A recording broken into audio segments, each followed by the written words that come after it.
Hello aspirants, कैसे हैं आप और कैसे चल रही है आप सबकी पढ़ाई। तो आज जो है मैं अपना व्लॉग स्टार्ट कर रही हूँ सुबह के 8 बजे, यानी अभी जो है 7:45 हुआ है। और इससे पहले मैं 5:30 पे उठी थी। मैंने अपना डेली रूटीन का वर्क किया, थोड़ी सी एक्सरसाइज की और मेरे साथ ही मेरा बेबी जो है वो उठ गया था। वो जल्दी उठ जाता है, उसके बाद वो 7:30 तक सो गया। तो मैं यहाँ पर अपना जल्दी जल्दी काम निपटा रही हूँ और मैं 8 बजे पढ़ने बैठ गई थी। तो मैंने सोचा कि जो भी चाय वाय का काम था वो मैंने सब कर लिया था और मेरे पास उसके सोने तक का टाइम था। तो इसलिए मैं यहाँ पर अपनी राजस्थान जीके स्टार्ट करी हूँ। और मैंने आपको पहले भी बताया है कि यहाँ पे मैंने अपने 10 पेजेस की जो है डे में अपना टारगेट फिक्स किया है कि मैं एक दिन में 10 पेज पढ़ूँगी। तो यहाँ पर मैंने ये स्टार्ट कर दिया है। जब भी ना फ्रेंड्स हम बहुत लॉन्ग टाइम के बाद में अपनी पढ़ाई को फिर से रीस्टार्ट करते हैं तो बहुत ज़्यादा प्रॉब्लम्स आती है। मतलब यही मैं 1 साल पहले बहुत जल्दी पढ़ लेती थी, लेकिन अब मुझे इतनी डिफ़िकल्टी हो रही है इसको पढ़ने में। और मैंने 1 साल तक बुक भी नहीं उठाई थी क्योंकि मेरी प्रेगनेंसी का टाइम था। तो उस टाइम पे मैं धार्मिक पुस्तकें या और कुछ चीज़ें में ही इन्वॉल्व थी। थोड़ा थोड़ा पढ़ती थी, लेकिन एक ऐसे कंपटीशन के लेवल पे मैंने पढ़ाई नहीं की थी। तो उसको वापस से रीस्टार्ट करने में ज़्यादा प्रॉब्लम हो रही है।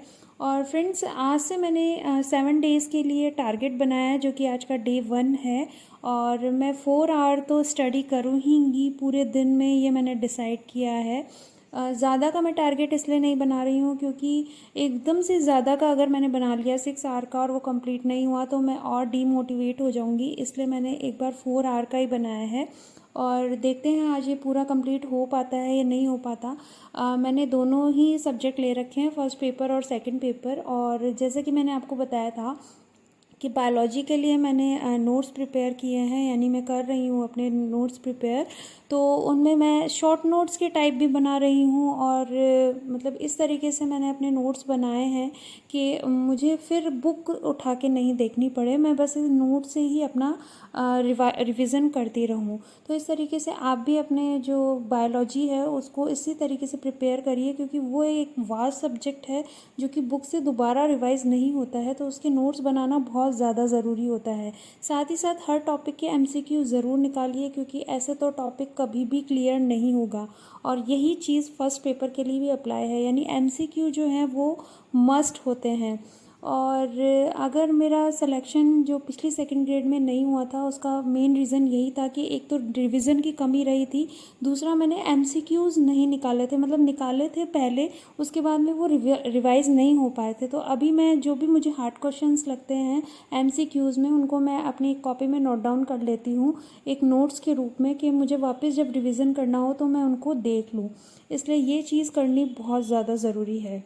फ्रेंड्स, एक चीज़ और, जब हम पढ़ाई को फिर से रीस्टार्ट करते हैं या फिर हम अपने टाइमिंग या कंफर्ट जोन को छोड़ते हैं, जैसे अब ये रात के 12:15 बज रहे हैं, तो हमारी जो हेल्थ है वो सबसे ज़्यादा हमारा साथ नहीं देती है।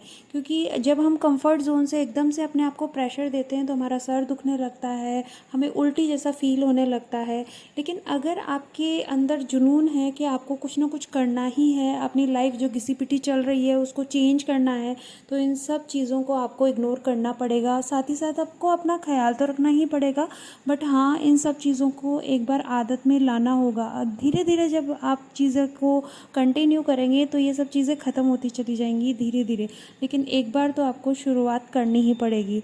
इसलिए तभी कहते हैं ना कि शुरू करना इतना ज़्यादा मुश्किल नहीं होता, लेकिन कंसिस्टेंट रहना बहुत ज़्यादा मुश्किल होता है। तो अपने आप को जैसे भी आप मोटिवेट रख सकते हैं वैसे मोटिवेट रखिए और हमेशा ये सोच के चलिए कि मतलब छोटे टारगेट बनाइए, बड़े टारगेट मत बनाइए।